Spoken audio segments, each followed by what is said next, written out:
ಲಂಚ ಪಡೆಯುವಾಗ ಬಿಜೆಪಿ ಶಾಸಕ ಲಮಾಣಿ ಲಾಕ್ ಆಗಿರುವಂತದ್ದು ರಾಜ್ಯ ಕಾಂಗ್ರೆಸ್ ನಾಯಕರಿಗೆ ಇದು ಪ್ರಮುಖ ಅಸ್ತ್ರವಾಗಿದೆ. ಸರ್ಕಾರದ ವಿರುದ್ಧ ಕಮಲ ಪಡೆ ಭ್ರಷ್ಟಾಚಾರ ಆರೋಪ.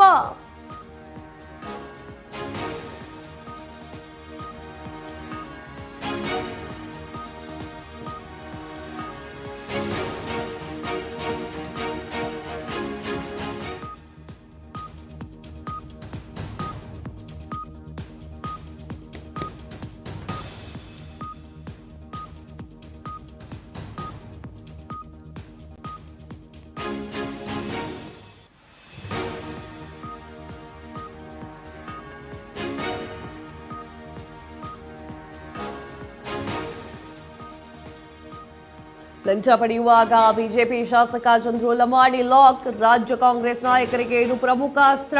ಸರ್ಕಾರದ ವಿರುದ್ಧ ಕಮಲ ಪಡೆ ಭ್ರಷ್ಟಾಚಾರದ ಆರೋಪ. ಬಿಜೆಪಿ ಶಾಸಕರೇ ಭ್ರಷ್ಟಾಚಾರದ ಬಾವಿಯಲ್ಲಿ ಬಿದ್ದುಕೊಂಡು ಒದ್ದಾಡ್ತಾ ಇದ್ದಾರೆ. ಇದರಿಂದ ಬಿಜೆಪಿ ನಾಯಕರಿಗೆ ಭಾರಿ ಮುಜುಗರವಾಗ್ತಾ ಇದೆ. ಬಿಜೆಪಿ ನಾಯಕರಿಗೆ ಟಾಂಗ್ ಕೊಟ್ಟಿರುವಂತಹ ಕೈ ನಾಯಕರು ಬಿಜೆಪಿ ಸರ್ಕಾರ ಹೋದ್ರೂ ಭ್ರಷ್ಟಾಚಾರ ಮಾತ್ರ ನಿಂತಿಲ್ಲ ಅಂತ ಹೇಳ್ತಾ ಇದ್ದಾರೆ. ಬಿಜೆಪಿ ಭ್ರಷ್ಟಾಚಾರದ ಬ್ರ್ಯಾಂಡ್ ಅಂತ ಹೇಳಿ ಕೈ ನಾಯಕರು ಕಿಡಿಕಾರ್ತಾ ಇದ್ದಾರೆ. ಎಕ್ಸ್ ಖಾತೆಯಲ್ಲಿ ಬಿಜೆಪಿಯ ವಿರುದ್ಧ ಕಾಂಗ್ರೆಸ್ ವಾಗ್ದಾಳಿ.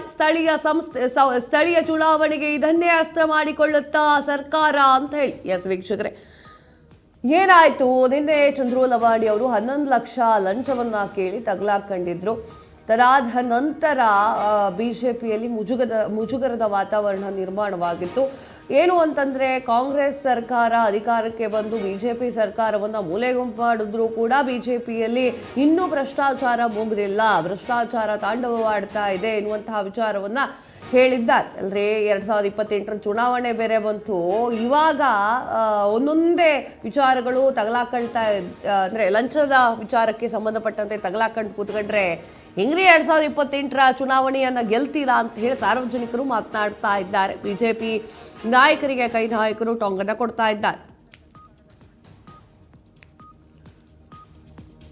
ಲೋಕಬಲೆಗೆ ಬಿದ್ದಂತಹ ಬಿಜೆಪಿ ನಾಯಕ ಚಂದ್ರು ಲಮಾಣಿ. ಶಾಸಕ ಚಂದ್ರು ಲಮಾಣಿಗೆ ರಾತ್ರಿ ವೈದ್ಯಕೀಯ ಪರೀಕ್ಷೆ ಕೂಡ ನಡೆದಿತ್ತು. ಗದಗದ ಜೇಮ್ಸ್ ಆಸ್ಪತ್ರೆಯಲ್ಲಿ ಶಾಸಕನಿಗೆ ಹೆಲ್ತ್ ಚೆಕಪ್ ಕೂಡ ಇತ್ತು.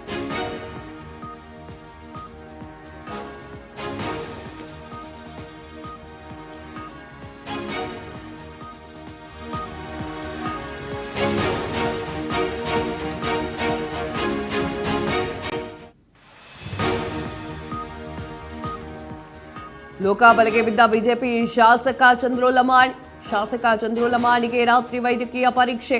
ಗದಗದ ಜೇಮ್ಸ್ ಆಸ್ಪತ್ರೆಯಲ್ಲಿ ಶಾಸಕನಿಗೆ ಹೆಲ್ತ್ ಚೆಕಪ್, ಮೆಡಿಕಲ್ ಟೆಸ್ಟ್ ಬಳಿಕ ಬೆಂಗಳೂರಿಗೆ ಶಿಫ್ಟ್ ಆಗಿರುವಂತಹ ಶಾಸಕ ಚಂದ್ರು ಲಮಾಣಿ ಬೆಂಗಳೂರಿಗೆ ಕರೆತಂದಿರುವಂತಹ ಲೋಕಾಯುಕ್ತರು. ಎಸ್ ವೀಕ್ಷಕರೇ, ನಿನ್ನೆ ನಡೆದಿರುವಂತಹ ಘಟನೆ, ರೆಡ್ ಹ್ಯಾಂಡ್ ಆಗಿ ತಗಲಾಕೊಂಡಿರುವಂತಹ ಶಿರಟ್ಟಿಯ ಶಾಸಕ ಚಂದ್ರು ಲಮಾಣಿ.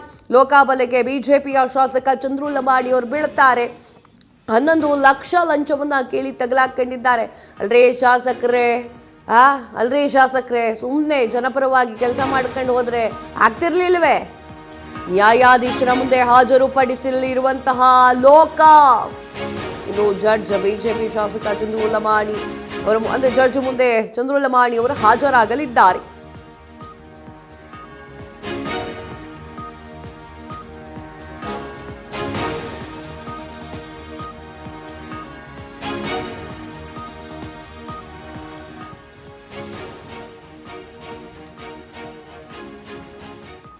ನ್ಯಾಯಾಧೀಶರ ಮುಂದೆ ಹಾಜರುಪಡಿಸಲಿರುವಂತಹ ಇಂದು ಜಡ್ಜ್ ಬಿಜೆಪಿ ಶಾಸಕ ಚಂದ್ರು ಲಮಾಣಿ ಹಾಜರ್. ಜನಪ್ರತಿನಿಧಿಗಳ ಕೋರ್ಟ್ ಜಡ್ಜ್ ಮುಂದೆ ಹಾಜರುಪಡಿಸಲಿರುವಂತಹ ನ್ಯಾಯಮೂರ್ತಿ ಸಂತೋಷ್ ಗಜಾನನ್ ಭಟ್ ಮುಂದೆ ಹಾಜರುಪಡಿಸುವಂತಹ ಸಿದ್ಧತೆಗಳು ನಡೀತಾ ಇದೆ. ಯಲಹಂಕದ ಜುಡಿಷಿಯಲ್ ಲೇಔಟ್ನಲ್ಲಿರುವಂತಹ ನ್ಯಾಯಮೂರ್ತಿ ನಿವಾಸಿಗಳ ಮುಂದೆ, ಅವರ ನಿವಾಸದ ಮುಂದೆ ಬಿಜೆಪಿ ಶಾಸಕ ಚಂದ್ರು ಲಮಾಣಿ ಅವರನ್ನ ಕರ್ಕೊಂಡು ಹೋಗಲಾಗ್ತಾ ಇರುವಂಥದ್ದು. ಸರ್ಕಾರಿ PA ಮಂಜುನಾಥ್, ಖಾಸಗಿ PA ಗುರು ಅವರನ್ನು ಕೂಡ ಬೆಂಗಳೂರಿಗೆ ಕರೆದುಕೊಂಡು ಹೋಗ್ತಾ ಇರುವಂತಹ ವಿಚಾರಣೆಯ ಬಳಿಕ ಲಮಾಣಿಗೆ ನ್ಯಾಯಾಂಗ ಬಂಧನದ ಸಾಧ್ಯತೆಗಳು ಹೆಚ್ಚಾಗಿದೆ. ಎಸ್, ಇದರ ಬಗ್ಗೆ ಮಾತನಾಡಲಿಕ್ಕೆ ರೇಣುಕಾ ಪ್ರತಿನಿಧಿ ದೂರವಾಣಿ ಸಂಪರ್ಕದಲ್ಲಿದ್ದಾರೆ. ಚಂದ್ರು ಲಮಾಣಿ ಅವರು ಲಂಚ ತೆಗೆದು ತಗಲಾಕೊಂಡಿರುವಂತಹ ಪ್ರಕರಣ. ರೇಣುಕಾ ಅವರೇ, ಈಗ ನ್ಯಾಯಾಧೀಶರ ಮುಂದೆ ಹಾಜರುಪಡಿಸಲಿಕ್ಕೆ ಹೋಗ್ತಾ ಇದ್ದಾರೆ ಲೋಕಾಯುಕ್ತರು. ಏನಿದೆ ಅಪ್ಡೇಟ್ಸ್? ಎಸ್ ಕಾವ್ಯ, ಏನು ಶಿರಹಟ್ಟಿ ಶಾಸಕರಾದಂತಹ ಚಂದ್ರು ಲಂಬಾಣಿ ಅವರು ಲಂಚ ಪಡೆಯುವ ಒಂದು ವೇಳೆಯಲ್ಲಿ ಲೋಕಾಯುಕ್ತಕ್ಕೆ ಸಿಗಾಕೊಳ್ತಾರೆ. ಈ ಒಂದು ವಿಚಾರಕ್ಕೆ ಸಂಬಂಧಪಟ್ಟಂತೆ ಈಗಾಗಲೇ ಆಡಳಿತ ಪಕ್ಷದಲ್ಲಿ ಇರ್ತಕ್ಕಂಥ ಅನೇಕ ನಾಯಕರುಗಳು ಕೂಡ ಬಿಜೆಪಿ ವಿರುದ್ಧ ಸಾಕಷ್ಟು ವಾಗ್ದಾಳಿಗಳನ್ನು ಕೂಡ ಮಾಡಿರುವಂತದ್ದು. ಪ್ರಸ್ತುತ ಬಿಜೆಪಿ ಅವರು ಕೂಡ ಕಾಂಗ್ರೆಸ್ ಸರ್ಕಾರದಲ್ಲಿ ಭ್ರಷ್ಟಾಚಾರ ತಾಂಡವ ಆಡ್ತಿದೆ ಅಂತಕ್ಕಂಥ ವಿಚಾರವನ್ನು ಮುಂದಿಟ್ಕೊಂಡು ಸಾಕಷ್ಟು ಹೋರಾಟಗಳನ್ನು ಕೂಡ ಮಾಡಿದ್ರು. ಸದನದಲ್ಲಿಯೂ ಕೂಡ ಈ ಒಂದು ವಿಚಾರಕ್ಕೆ ಸಂಬಂಧಪಟ್ಟಂತೆ ಅನೇಕ ವಿಷಯಗಳನ್ನು ಕೂಡ ಚರ್ಚೆಯನ್ನು ಕೂಡ ಮಾಡಿರುವಂತದ್ದು. ಆದಾಗ್ಯೂ ಕೂಡ ಇದೀಗ ಸ್ವತಃ ಬಿಜೆಪಿ ಶಾಸಕರೇ ಈ ಒಂದು ಬಲೆಯಲ್ಲಿ ಸಿಕ್ಕಾಕೊಂಡಿರುವಂತದ್ದು. ಎಲ್ಲ ಒಂದ್ ಕಡೆ ಕಾಂಗ್ರೆಸ್ನವ್ರಿಗೂ ಕೂಡ ದೊಡ್ಡ ಅಸ್ತ್ರ ಸಿಕ್ಕಿದೆ ಅಂತಾನೆ ಹೇಳ್ಬೋದು. ಈ ಒಂದು ವಿಚಾರಕ್ಕೆ ಸಂಬಂಧಪಟ್ಟಂತೆ ಈಗಾಗಲೇ ಕಾಂಗ್ರೆಸ್ ನಲ್ಲಿ ಇರ್ತಕ್ಕಂಥ ಅನೇಕ ಶಾಸಕರು ಇರ್ಬೋದು, ಸಚಿವರು ಇರ್ಬೋದು, ಬಿಜೆಪಿ ವಿರುದ್ಧ ಸಾಕಷ್ಟು ವಾಗ್ದಾಳಿಗಳನ್ನು ಕೂಡ ಮಾಡಿರುವಂತದ್ದು. ಸ್ವತಃ ಸಿಎಂ ಸಿದ್ದರಾಮಯ್ಯ ಅವರು ಕೂಡ ಶಾಸಕರ ವಿರುದ್ಧ ಮತ್ತೆ ಪಕ್ಷದ ವಿರುದ್ಧ ಈಗಾಗಲೇ ವಾಗ್ದಾಳಿಗಳನ್ನು ಕೂಡ ನಡೆಸಿರುವಂತದ್ದು. ಇದೇ ಒಂದು ವಿಚಾರಕ್ಕೆ ಸಂಬಂಧಪಟ್ಟಂತೆ ಈಗಾಗಲೇ ಪ್ರಿಯಾಂಕ್ ಖರ್ಗೆ ಅವರು ಕೂಡ ಈ ಹಿಂದೆ ಬಿಜೆಪಿ ಸರ್ಕಾರ ಇದ್ದಂತಹ ಸಂದರ್ಭದಲ್ಲಿಯೂ ಕೂಡ ಅನೇಕ ಭ್ರಷ್ಟಾಚಾರಗಳನ್ನು ಕೂಡ ಮಾಡ್ಕೊಂಡು ಬಂದ್ರಿ. ಈಗ ಸರ್ಕಾರ ಅಧಿಕಾರದಲ್ಲಿ ಇಲ್ಲದೆ ಇದ್ರೂ ಕೂಡ ಪಕ್ಷ ಈ ರೀತಿಯಾದಂತಹ ಭ್ರಷ್ಟಾಚಾರ ಇನ್ನೂ ನಿಂತಿಲ್ಲ ಅಂತಕ್ಕಂತ ಲೇವಾಡಿಯನ್ನು ಕೂಡ ಈಗಾಗಲೇ ಪ್ರಿಯಾಂಕ್ ಖರ್ಗೆ ಅವರು ಕೂಡ ಮಾಡಿರುವಂತದ್ದು.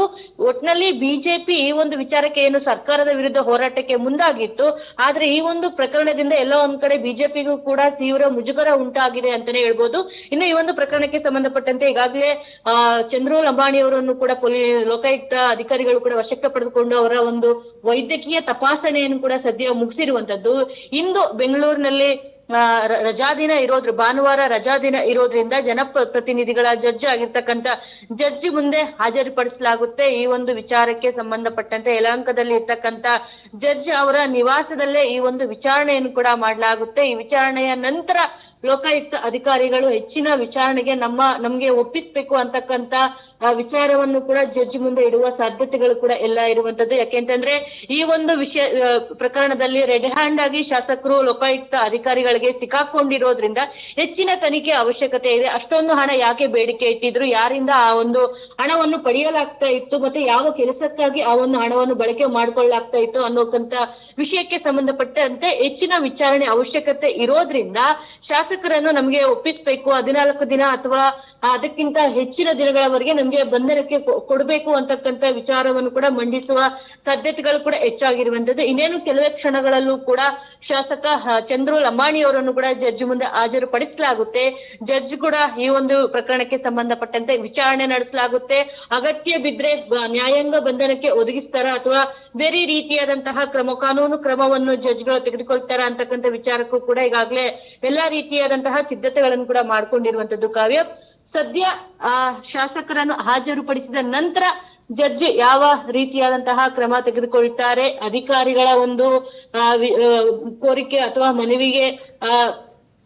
ಮನವಿಯ ಪ್ರಕಾರವಾಗಿ ಬಂಧನಕ್ಕೆ ಒಪ್ಪಿಸ್ತಾರ ಅಂತಕ್ಕಂಥ ವಿಷಯಕ್ಕೂ ಕೂಡ ಸದ್ಯ ಕಾದ್ ನೋಡ್ಬೇಕಾಗುತ್ತೆ.